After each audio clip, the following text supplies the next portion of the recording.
We are very pleased to be joined by the Executive Director of the Planning Department, Mr. Rick Bernhardt. Rick, I believe we know who is joining you, but if you would please introduce your guests and then please begin your budget presentation for us. Thank you, Mr. Chair and Budget and Finance Committee members. We have with us today Jim McLean, who's the Chairman of the Planning Commission. We also have Ann Hammond, who's Assistant Executive Director, and Jeffrey Leach, who's our Financial Analyst. Doug Sloan is not able to be with us today due to the passing of his grandmother, so 101 years old, but he's not here today. We are pleased with the mayor's submission. We have had a very active year. I think we've had an active year involved with many of you.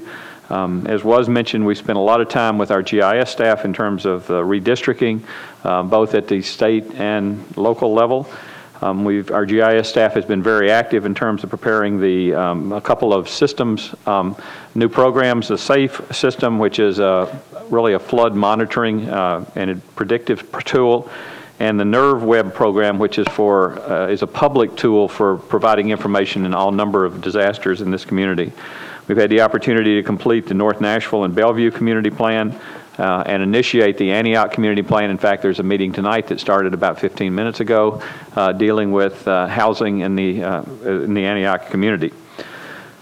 We've been able to work with the council on some key code amendments, including the adaptive residential development opportunities throughout the USD, amending the subdivision regulations. We've provided additional notice in terms of early notice postcards to the community, and have introduced a development tracker website to allow the public to follow any application 24/7.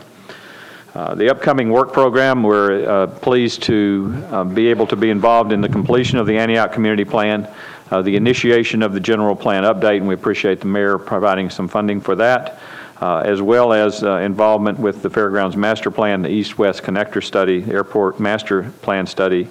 We'll be involved with the Sobro Development and Traffic Plan and several other projects. I think one of the more exciting things, a couple of exciting things, we're going to be issuing our first mobile apps that will provide mobile apps for both property map, property record information and development tracker also during the upcoming year. So, Mr. Chairman, I would be glad to answer any questions. Thank you very much. Are there any members that have any questions? Council Lady Gilmore, you're recognized. Thank you. I didn't have a question. I just had a comment. I just wanted to acknowledge, thank you, Mr. Chair, for letting me speak. Rick and his great work last year was really very strenuous, but you made it not that way, and I appreciate you just working with all of us last year when we went through the redistricting process, and it was very transparent and easy, and I appreciate that. Thank you. And I wanted to also thank Mr. McLean for being with you here today. Thank you. Thank you. I would also echo that comment. Councilman Tigard, you're recognized. Thank you. Rick, any vehicles in the planning department? I heard you asking that question earlier. We have one vehicle. I believe it's eligible for antique status. It's somewhere probably around 20 or so more years old. It's a pool vehicle that we use primarily to deliver items that we have to deliver to the banks, as well as when we do tours of certain areas. But I'm sure it's eligible for an antique tag. Congratulations. And how do you handle your cell phones? They're on we all have personal cell phones and are reimbursed for usage of that. And I guess I should have asked some of these other departments, how do you, is it a flat rate? It's a rate, yes, and it depends on, there's a flat rate and then there's an extra rate if you have a smartphone where you would have access to the enterprise system where you can get web and email access. So there are basically two rates is my understanding. I think it's a standard process for the whole city. So but it's a percentage of the total cost. It's not paying 100% of any employee cost. No. Okay, thank and you. It's not for all employees, it's only for certain employees that are eligible. $84 or okay, thank you. Thank you, Councilman Tigard. Council Lady Weiner, you're recognized. Thank you, Mr. Chair. Rick, I just have to commend your staff for the wonderful, wonderful, thorough job that everybody did in the Bellevue Community Plan. I have one question, a quick one. You have discussed the general plan being implemented and the need for that. And the question that I've had from constituents is, how does that differ? Is it a duplication of the district plans that we're going through in the community right now?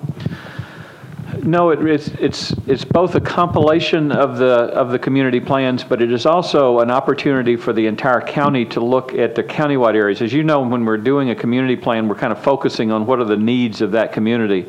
We aren't able to look at the big picture issues and try to discuss those. Over the next 25 years, which will be kind of the realm of the general plan, we're going to have radical changes in terms of population and housing and all of this community.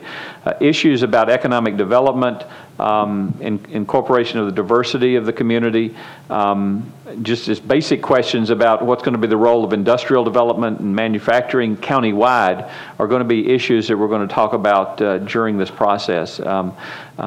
What's the big transportation picture? Obviously, a lot of these things are dealt with at small scale, but what will be the role of mass transit? What will be the role of educational system? What will be the role of and what type of housing, and how do we provide opportunities for all people will be a key element of this. And in fact, the vast majority of this general plan process will be engaging the community.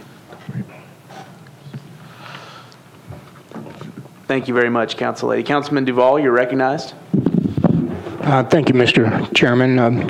Rick, if I'm putting you on the spot with this question, just tell me. So what happens if we move the Historical Commission underneath planning? Can you handle it? And are there not some economy of scale to do that?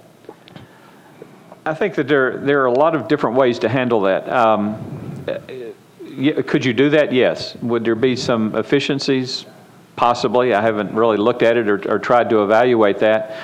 Historically, I have worked in communities and actually headed up communities which have had historic preservation as a part of the planning function. There are advantages to doing that, and there's advantages not to doing that in terms of the focus. So I would say that it's done both ways. I think there are efficiencies of doing it if that's the will of the council. Thank you. Thank you, Councilman Duval. Council Lady Lancaster, I'm sorry I didn't see you in my queue earlier. That's quite all right. Rick, I really want to compliment your planning staff. They are excellent. I've had the opportunity to work with several different ones, especially Ann Hammonds. I mean, we could give her a standing ovation for the way she handles me and explains things to me. And Jim McLean, you have been an excellent chair, and I do hope you'll be around to continue. But one person I wish you would take my comments back to is Brandon. You can call Brandon and he can lay the world out in front of you. He is so knowledgeable, so articulate, and he's just really good with me as a council member, and I wish you'd let him know. Thank you. I will do that, and we'll pass that on. I believe Brandon works about 18 hours a day, but he works with everyone. So Thank you, Council Lady. I would echo every one of those sentiments. Councilman Glover, you're recognized. Budget question for you, and this is an offline question as well. Could you provide to us the FTEs you had in 2005 versus what is proposed for your 2013 budget, please, sir? And just send it out to us. Thank you. Mm-hmm. Thank you, Councilman. Councilman Bednay, you're recognized. Yeah, I wanted to see if you think that the current budget helps you serve the developers in Nashville that come into you with requests in an expedited manner. I mean, in a time where we are wanting to see business going strong in Nashville, I want to make sure that we have the capacity to do that in as soon as possible. I think that we're able to respond. We work very closely with the mayor's office and the mayor's staff and Matt in terms of economic development. And there's a lot of things that are going on in terms of providing economic development opportunities for small business. We had several programs this past year, including changing in fees and sponsoring rezoning requests to try to do that.